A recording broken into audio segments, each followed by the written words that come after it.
Pakistani reaction. तो कैसे हैं आप सब? उम्मीद है आप सब बढ़िया होंगे, मजे में होंगे, खुश होंगे, आबाद होंगे। मेरा नाम है मुदस्सिर, मैं हूं बशर। सो गाइस, आज की वीडियो काफी ज्यादा मस्त किस्म की होने लगी है। बहुत ज्यादा वीडियो रिक्वेस्टेड है, तो सीधा वीडियो के टाइटल की तरफ आते हैं, जो कि है Asia's most powerful countries declared, India beat Russia in 2021 list.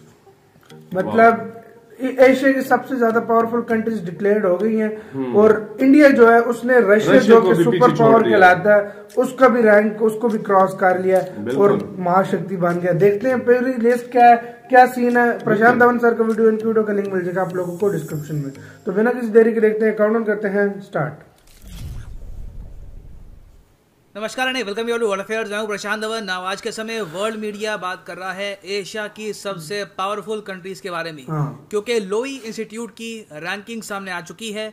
बहुत लंबे समय के विश्लेषण के बाद, रिसर्च के बाद इन्होंने यहाँ पर पब्लिश करी है रैंकिंग। और यहाँ पर आप देख पाओगे, चाहे इंडियन मीडिया हो, ऑस्ट्रेलियन मीडिया हो, इवन अमेरिकन मीडिया इसको एक्सटेंसिवली कवर कर रहा है, क्योंकि रैंकिंग बहुत ही इंटरेस्टिंग है। रैंकिंग में ये बताया गया है कि ओवरऑल चाइना की पावर कम हुई है और इंडिया एक्चुअली आज के समय एशिया में ज्यादा पावरफुल है compare to Russia. Now discuss करते हैं इस इंडेक्स को, मगर आगे बढ़ने से पहले आपसे एक क्वेश्चन पूछूंगा, ज्योग्राफी रिलेटेड क्वेश्चन है। क्वेश्चन यहाँ पर यह है कि इनमें से कौन सा डेजर्ट, कौन सा रेगिस्तान आपको एशिया में नहीं मिलने वाला।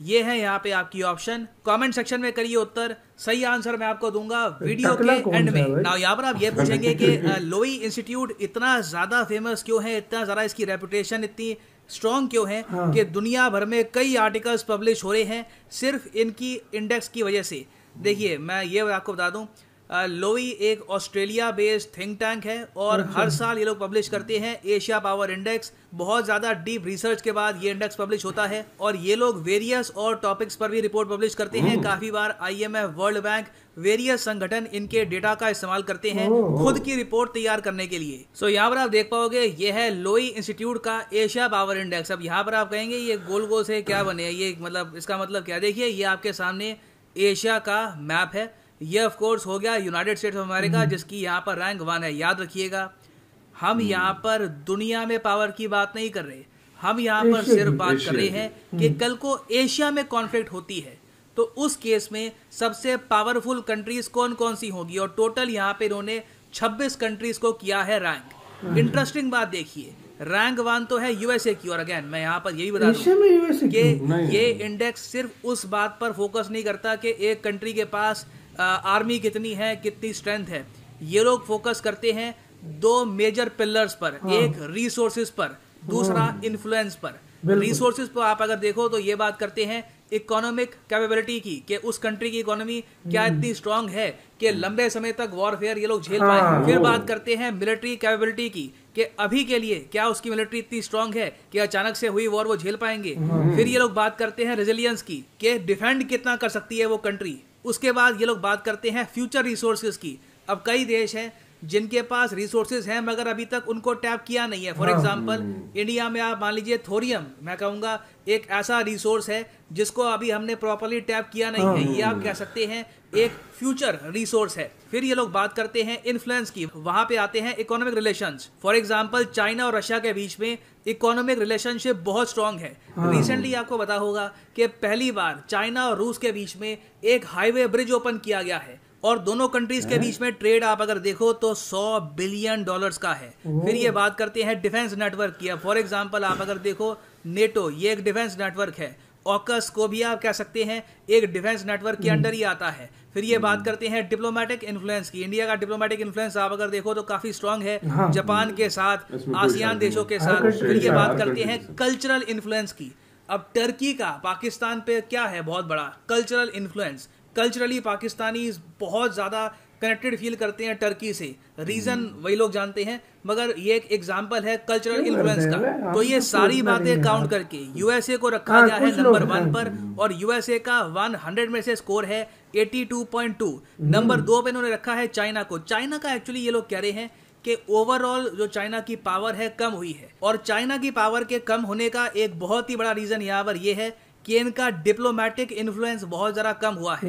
ये बात आप सब लोग मानेंगे, बिल्कुल ऑब्वियस है कि शी जिनपिंग के अंडर चाइना जिस अग्रेशन से आज के समय डील कर रहा है, चाहे वो सेंट्रल एशियाई देश हो, इंडिया हो, आसियान देश हो, सब लोग चाइना को एक प्रॉब्लम की तरह देख रहे हैं। एवरीवन लुक्स एट चाइना के इसको कैसे डील करें, ये इतना स्ट्रॉन्ग कंट्री अब बन गया है, इतना अग्रेसिव है, इनमें कोई रिस्पॉन्सिबिलिटी नाम की चीज नहीं है, ये सिंपली बस विस्तार करना चाहते हैं, जमीन चाहते हैं कि इनके एम्पायर में और जरा जमीन जुड़ती जाए। तो ऐसे कंट्री का जो डिप्लोमेटिक इन्फ्लुएंस है, जो डिप्लोमेटिक नेटवर्क है, ये लगातार इनके सिकुड़ते जा रहे हैं।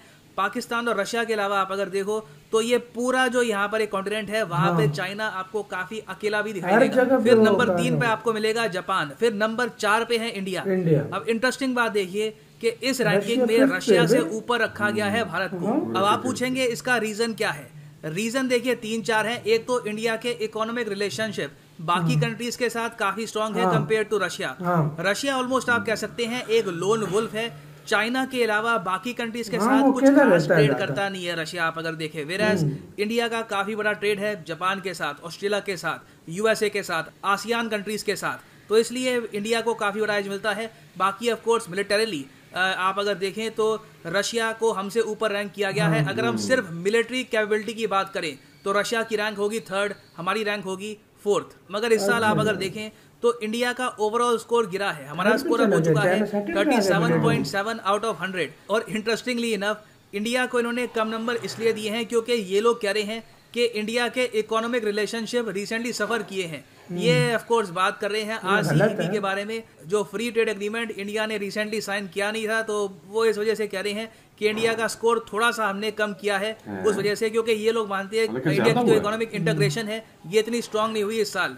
फिर नीचे आप अगर देखो भारत के तो आपको रशिया मिलेगा, और रशिया के बाद यहाँ पे है ऑस्ट्रेलिया। ऑस्ट्रेलिया की यहाँ पर रैंक है 6th। फिर नीचे आप अगर देखें तो वेरी इंटरेस्टिंगली ताइवान को भी यहाँ पर रैंक किया गया। और ये बात देखकर मैं जेन्युइनली काफी अम्यूज्ड हूँ कि इन्होंने ताइवान को पाकिस्तान के ऊपर रैंक किया है। पाकिस्तान की रैंक आप अगर देखें तो ये है 15, ताइवान की रैंक इन्होंने यहाँ पर दी है 14th। और इसका एक बहुत ही बड़ा रीजन ये है, मैं एक्चुअली कंपेयर करके दिखाता हूँ आपको ताइवान और पाकिस्तान को। ताइवान एक्चुअली पाकिस्तान को बीट करता है, सिंपली आप समझ सकते हैं ट्रेड की वजह से, कल्चरल इन्फ्लुएंस की वजह से। वैसे अगर हम बात करें सिर्फ मिलिट्री कैपेबिलिटी के बारे में तो पाकिस्तान की यहाँ पर रैंक होगी 9th और ताइवान की यहाँ पर रैंक होगी 11th। फिर आगे आप अगर देखो तो नॉर्थ कोरिया की यहाँ पर रैंक है 17th और श्रीलंका को यहाँ पर रैंक दी गई है 20th। इंटरेस्टिंगली इनफ बांग्लादेश को यहाँ पर आप अगर देखो तो नॉर्थ कोरिया और फिलीपींस से भी कम रखा गया है। बांग्लादेश की यहाँ पर रैंक है 19th और नेपाल को भी यहाँ पर रैंक किया गया है। बाय द वे नेपाल की यहाँ पर रैंक है 25th और लोएस्ट रैंकिंग यहाँ पर दी है पपुआ न्यू गिनी को। पपुआ न्यू गिनी आपको पता होगा ऑस्ट्रेलिया के नॉर्थ में एक देश है, रफली 90 लाख की इनकी आबादी है और रिसेंटली इनका इन्फ्लुएंस भी कुछ हद तक बढ़ा है, इसलिए बाकी और छोटे कंट्रीज को यहाँ पे नहीं रैंक किया गया, पपुआ न्यू गिनी को स्पेशली यहाँ पर रैंक किया गया है। तो इस रिपोर्ट के हिसाब से एज इंडियंस हमारे लिए क्या इंपॉर्टेंट पॉइंट निकल के आता है? देखिए कहीं ना कहीं हमको हमारा जो ट्रेड है रीजन में और ज्यादा इंक्रीज करना होगा। अभी व्लादिमीर पुतिन आपको पता होगा इंडिया आने वाले हैं, कल इंडिया में आएंगे और बताया ये जा रहा है कि दोनों देश रखने वाले हैं एक बहुत ही बड़ा trade target 50 billion US dollars का 2025 तक। अभी के लिए आप अगर देखें तो रफली आप कह लीजिए मैक्सिमम 15 बिलियन डॉलर के आसपास जाता है इंडिया रशिया का ट्रेड, कभी कभी कम होकर 11-12 के आसपास ही पहुंच जाता है। तो चैलेंज होगा हमारे लिए इसको 50 बिलियन तक लेके आना। मगर अगर हम इकोनॉमिक पार्टनरशिप यहाँ पर बिल्ड करते रहते हैं रशिया के साथ, आसियान कंट्रीज के साथ, जापान के साथ, इवन मैं कहूँगा ऑस्ट्रेलिया के साथ, तो इससे आप देखेंगे कि इंडिया की रैंक इन द फ्यूचर बढ़ेगी। और कोई बड़ी बात नहीं है कि आने वाले कुछ सालों में आपको इंडिया जापान को रिप्लेस करता हुआ भी दिखेगा और चाइना को भी रिप्लेस कर दे। इसी के साथ यार ये वीडियो खत्म। ओरिजिनल वीडियो का लिंक मिल जाएगा आप लोगों को डिस्क्रिप्शन में। यार कितने अच्छे से समझाया भाई कि ये सीन है भाई। देखो भाई इंडिया रशिया से ऊपर ऑलरेडी हो, मतलब सबसे पहले उन्होंने रखा हुआ है यूएस को, मतलब यूएस एशिया में भी मतलब ये इन्फ्लुएंस वाइज मतलब एशिया में भी यूएस एशिया में भी पहले नंबर पर है। मतलब इस लिहाज से देखो दूसरे नंबर पे चाइना को रखा हुआ है क्योंकि इसकी ट्रेड बहुत ज्यादा है, मतलब और दूसरे देशों के साथ मतलब तीसरे पे जापान है, और जापान और इंडिया में बिल्कुल जुड़े हुए थे, मतलब उनके बाउल भी बराबर थे और मतलब बिल्कुल 1 पॉइंट का फर्क, मतलब एक टाइम आएगा कि वो जापान को इंडिया आसानी से क्रॉस कर सकता है। लिस्ट जो आएगी उसमें क्रॉस किया होगा, उससे अगली लिस्ट में चाइना को भी शायद किया हो, या चाइना पहले पे हो, इंडिया दूसरे पे हो। चाइना को इस लिहाज से क्रॉस किया होगा ना, अगर मतलब जिस तरीके से चल रहा है रिलेशन, जिस तरह फॉरेन पॉलिसी उसकी चल रही है उस लिहाज से भी देखा जाए, जिस तरह बाइकआउट चल रहा है ट्रेड का उस लिहाज से भी देखा जाए तो भाई मैं कहता हूँ इस बार ना इसमें वर्ल्ड में सबसे बेस्ट फॉरेन पॉलिसी इंडिया की, इसमें कोई दुश्मनी नहीं है, मतलब भाई हर किसी से लगा के रखी हुई है, मतलब हर किसी के साथ। दूसरे देश होते हैं जो अमेरिका के साथ मजबूरी से रखते हैं, मतलब डर की वजह से, लेकिन इंडिया वाइड ऐसा है वो दिल से मतलब करते हैं सब कुछ और हर एक के साथ। और हर चीज में देख लो आप, इंडिया बहुत ज्यादा भाई स्ट्रांग होता जा रहा है, मिलिट्री वाइज देख लो आप, इकोनॉमी वाइज देख लो, फॉरेक्स देख लो, हर चीज में यार इंडिया आपको टॉप 4, टॉप 3, टॉप 2, टॉप 1। बस ये है कि कुछ टाइम चाहिए इंडिया को, कुछ अरसा लगेगा इसको, मतलब 15 से 20 साल जो मतलब सही स्ट्रांग होगा। कुछ भी बनने के लिए टाइम लगता है, तो टाइम बिल्कुल लगेगा यार, टाइम इतना जहाँ लग गया तो 10-20 साल। लेकिन ये भी अगर देखा जाए तो बहुत बड़ी जो है ना अचीवमेंट है इंडिया की, कि मतलब इतनी जल्दी ये मतलब इस जगह पे पहुंचा, वरना इतनी जल्दी कोई भी नहीं पहुंचता। सो गाइस आप लोग इसके बारे में क्या कहते हैं, अपने राय में कमेंट सेक्शन में दें। इधर वीडियो खत्म करते हैं, अपना बहुत ज्यादा ख्याल रखना, बाय।